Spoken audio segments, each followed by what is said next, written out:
A'udzubillahi minasyaitonirrajim. Bismillahirrahmanirrahim. Alhamdulillahirabbil alamin. Wassalatu wassalamu ala asyrofil anbiya'i wal mursalin wa ala alihi washabbihi wattabi'in. Rabbi shrah li sadri wa yassir li amri wahlul 'uqdatam min lisani yafqahu qawli. Allahumma sholli ala sayyidina Muhammad wa ala ali sayyidina Muhammad. Assalamualaikum warahmatullahi wabarakatuh. Sobat Winner semuanya yang dirahmati oleh Allah Subhanahu wa taala dimanapun berada. Saya mendoakan semoga sobat winnerku semuanya selalu dalam keadaan sehat walafiat, dilimpahi rezeki yang halal, yang berkah, yang thayyib, yang manfaat. Semoga sobat winnerku semuanya saat ini mungkin masih terlilit amanah-amanah hutang, baik riba maupun non-riba. Semoga Allah segerakan kita semuanya terbebas dari hutang, baik itu riba maupun non-riba, dengan cara-cara Allah yang mudah. Tanpa harus menggali lubang yang baru, tanpa harus menyentuh kembali riba, tanpa harus menjual aset, tanpa harus direndahkan, dicaci maki, dikuncing, diolok-olok, dihina, diintimidasi, ditekan oleh manusia lain. Semoga sobat winnerku semuanya yang saat ini mungkin sedang menghadapi kesulitan-kesulitan hidup, semoga Allah bukakan pintu-pintu kemudahan. Dan untuk sobat winnerku semuanya yang saat ini mungkin sedang bersedih hati, semoga Allah angkat kesedihannya, Allah gantikan dengan kebahagiaan. Buat sobat winnerku semuanya yang saat ini mungkin masih belum memiliki pasangan hidup, semoga Allah segerakan untuk menuju halal bersama dengan jodoh yang terbaik dari sisi Allah Subhanahu wa taala. Dan untuk sobat winnerku semuanya yang saat ini masih belum memiliki putra-putri, semoga Allah karuniakan putra-putri yang soleh-solehah. Untuk sobat winnerku semuanya yang saat ini masih berkutat dalam dosa riba, semoga Allah sentuh hatinya dengan hidayah sehingga mau berhijrah meninggalkan riba untuk selama-lamanya. Dan untuk sobat winnerku semuanya yang saat ini sedang berhijrah, semoga istiqomah hijrahnya. Semoga sobat winnerku semuanya saat ini mungkin memiliki hajat seperti saya, ingin berangkat haji maupun umroh. Semoga kita semuanya disegerakan Allah untuk bisa sampai ke tanah suci, menjalankan ibadah haji maupun umroh. Amin. Amin ya robbal alamin.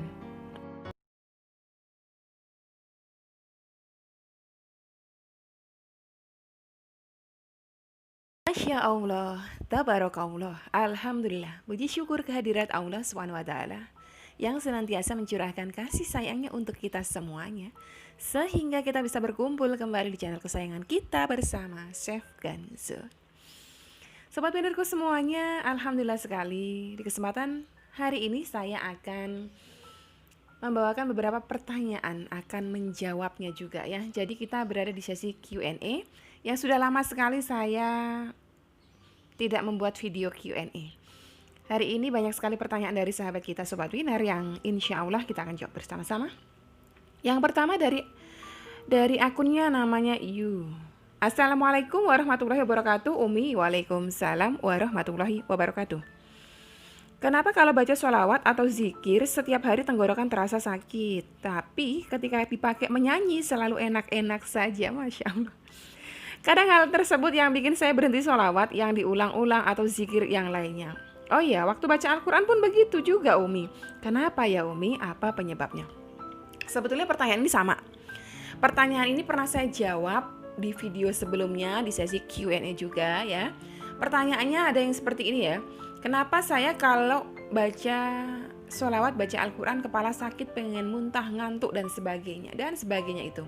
Intinya kalau dibuat untuk aktivitas lain pita suara kita normal, tapi kalau dibuat untuk beramal soleh ya, bersolawat, membaca Al-Quran, seperti itu, langsung ada gangguan, entah itu sakit kepalanya, entah itu pengen muntah, entah itu pusing, entah itu matanya berkunang-kunang, entah itu ngantuk, paling sering adalah ngantuk ya. Dan ada juga yang tadi seperti ini, sakit tenggorokan beliau. Tidak lain, tidak bukan, itu adalah produknya syaitan. Itu adalah kerjaannya syaitan, ya kan? Jadi anak buahnya iblis itu macam-macam. Ada yang kerjanya ganggu orang sholat, ada yang kerjanya ganggu orang baca Al-Quran, ada yang kerjanya ganggu orang sholawat, macam-macam. Dan gangguan-gangguan tersebut ada yang dibuat ngantuk ya, ditiup-tiupkan mata kita supaya ngantuk. Nanti kalau udah lepas Al-Qurannya, nonton drama Korea, nonton film India, nggak ngantuk gitu. Sama persis kayak gini, pita suaranya tadinya normal, nanti kalau dipakai nyanyi normal aja, tapi kalau dipakai sholawatan sakitnya minta ampun, misalnya seperti itu. Itu juga sama, itu pengaruh dari syaitan, jin ya. Jadi jangan mau kalah, karena tujuannya jin membuat seperti itu supaya panjenengan semuanya berhenti dari aktivitas sholawat, berhenti dari aktivitas baca Al-Quran. Jangan mau kalah. Kalau justru sakit, justru panjenengan harus baca terus. Nah, tipsnya panjenengan sebelum baca sholawat, memang sholawat boleh dibaca tanpa wudhu. Tapi kalau panjenengan sudah seperti itu, ambil dulu wudhu ya. Panjenengan wudhu dulu, tujuannya apa? Kalau kita dalam kondisi suci, insya Allah syaitan, waswas syaitan itu nggak akan pernah masuk ya kepada orang yang dalam kondisi suci. Baca ta'awudz, a'udzubillahi minasyaitonirrajim ya. Aku berlindung dari godaan syaitan yang terkutuk. Baru panjenengan baca. Semakin sakit, semakin panjenengan baca terus supaya dianya minggat dengan sendirinya. Nah, karena panjenengan merasakan ada gangguan dibuatnya sakit, panjenengan amalkan sholawat tibil kulub atau sholawat penyembuh. Dia nanti biasanya akan semakin sakit, tapi tidak berapa lama kemudian dia akan berhenti. Sama seperti itu juga yang panjenengan semuanya ngantuk ya, ngantuk, pusing, pengen muntah, terusin aja terus. Bahkan kalau perlu muntah, keluar dulu muntah, lanjut lagi, jangan mau kalah. Itu indikasi ada jinnya ya. Tapi nggak perlu takut karena jin juga makhluk, kita juga makhluk. Kita makhluknya Allah, jin juga makhluknya Allah, gitu loh. Justru secara penciptaan kita lebih sempurna, jadi nggak perlu takut sama yang namanya jin. Gitu ya, saya rasa jawabannya. Semoga cukup menjawab. Terus pertanyaan yang lain dari Mbak Rere Raisa. Assalamualaikum Umi, saya mau tanya, untuk amalan penglaris di dagangan boleh nggak dibaca setiap sholat fardu atau tidak? Atau apakah hanya selepas sholat subuh saja Umi? Mohon maaf. Boleh saja. Tetapi memang minimal paling bagus itu dibaca pagi hari setelah sholat subuh, karena logikanya para pedagang atau penjual apapun itu, mau offline mau online, memulai aktivitas di pagi hari. Jadi kita awali dulu dengan amalan tersebut gitu ya. Jadi panjenengan kalau mampu amalkan setiap habis sholat fardu, monggo silakan. Tapi kalau nggak mampu, minimal sekali di pagi hari. Sebelum aktivitas menjemput rezeki, panjenengan amalkan itu. Yang bekerja juga boleh. Ya. Terus dari Fauziah Rizka Amalia. Assalamualaikum Umi, mau tanya. Waalaikumsalam warahmatullahi wabarakatuh. Kalau ngamalin amalan lebih dari satu dalam sehari boleh tidak? Misal selain mengamalkan yang dari Umi kasih, ngamalin juga dari yang sumber lain boleh. Semakin panjenengan banyak mengamalkan dan semakin bisa istiqomah boleh. Yang kurang tepat itu adalah mencoba-coba. Hanya karena mungkin di tempat saya ada yang testimoni dapatnya misalnya berapa puluh juta dari amalan tersebut, terus panjenengan ikutan dengan tujuan itu, ya berarti panjenengan fokusnya duniawi. Nanti duniawinya nggak dapat, panjenengan mudah bosan, ganti amalan, nyari lagi di tempat lain, gitu lagi terus. Jadi nilai istiqomahnya nggak ada. Tapi kalau semakin banyak dan panjenengan semuanya bisa istiqomah kan, ya bagus, boleh. Dari Kakak Heng, maaf Umi mau tanya, sebenarnya kita bersolawat itu meminta apa yang kita hajatkan? Apa kita nggak usah bilang? Sedangkan kita harus berdoa dan meminta supaya yang kita hajatkan. Tapi kan sering dengar kita jangan minta duniawi, nanti juga Allah kasih. Gimana ini pencerahannya? Nah, ini sering sekali banyak salah kaprah. Kalau panjenengan nonton video saya dari dulu-dulu, tentunya akan paham. Kenapa sih kita bersolawat? Satu, kita bersolawat karena apa? Oh, karena saya pengen punya motor seperti Mbak Ainur gitu misalnya. Saya pengen seperti Umi Wiwin yang amanah hutang ribanya 25 juta lunas. Oh, saya pengen suami saya yang sedang kepincut sama pelakor balik. Apakah karena itu? Tidak. Kita bersolawat karena memang kita diperintahkan Rob kita, Allah SWT memerintahkan kita untuk bersolawat. Apapun yang menjadi perintah Rob kita harus patuhi. Apapun yang menjadi larangannya, kita harus jauhi. Salah satu perintahnya adalah bersolawat. Di mana perintahnya? Ada dalam surah Al-Ahzab ayat ke-56. Ya. Bunyi ayatnya, Innallaha malaikatahu yusholluna 'alan nabi. Ya ayyuhalladzina amanu shallu 'alaihi wasallimu taslima. Allahumma shalli wa sallim wa barik alaihi. Jadi Allah dan para malaikat Allah bersolawat kepada Nabi. Wahai orang-orang yang beriman, bersolawatlah engkau kepadanya. Kepadanya siapa? Nabi. Kita disuruh bersolawat. Ya, kita diperintahkan bersolawat. Atas dasar itulah kita bersolawat. Lalu kenapa? Apa korelasinya dengan hajat-hajat kita supaya terkabul? Ya, satu, solawat itu menjadi amalan yang sudah pasti diterima Allah, walaupun disertai dengan riya sekalipun. Misalnya jenengan solawat 1000 kali, jenengan pamer-pamer tasbih digitalnya, difoto, dijebret-jebret, diposting sana-sini, insya Allah tetap diterima, karena itu menjadi amalan yang sudah pasti diterima. Amal soleh yang lainnya belum tentu diterima. Mungkin sedekah kita nggak diterima karena ada unsur riya. Mungkin sholat kita nggak diterima karena nggak khusyuk. Tapi sholawat ini sudah pasti diterima. Dan satu sholawat kita dibalas oleh Allah. Satu sholawat kita kepada Rasulullah dibalas oleh Allah 10 kali sholawat untuk kita. Nah itu fadilah-fadilahnya itu keutamaan-keutamaannya dari sholawat. Nah ada satu lagi ya. Ada satu lagi saya sampaikan, ini adalah sabdanya Rasulullah, bahwa doa itu, doa hajat-hajat kita yang kita sebutkan dalam doa, sebelum menembus langit, ada hijab antara bumi dan langit. Ada penghalang, hijab. Jadi doa kita nggak bisa nembus langit nih karena ada hijab. Ya, hijab tersebut baru akan terbuka ketika seseorang tersebut bersolawat kepadaku. Itu bunyi hadisnya, itu bunyi sabdanya Rasulullah, kurang lebihnya seperti itu. Jadi kalau kita bersolawat kepada Rasulullah, kita sedang membuka hijab tersebut. Supaya apa? Hijab tersebut terbuka, doa-doa kita menembus langit, Allah terima, Allah kabulkan dan kembali kepada kita dalam keadaan doa tersebut sudah terkabul. Itulah fadilahnya, itulah keutamaannya. Kenapa? Kita dahulukan solawat kita dulu. Tetapi solawat kita harus kita luruskan niatnya hanya semata-mata karena Allah Ta'ala. Tidak ada karena lain, tidak ada sebab lain. Saya bersolawat, udah karena Allah Ta'ala perintahkan saya bersolawat. Saya nyaman dengan solawat Jibril, saya baca 1000 kali sehari. Saya nyaman dengan solawat munjiat, saya baca 55 kali sehari, saya genapkan 100 kali.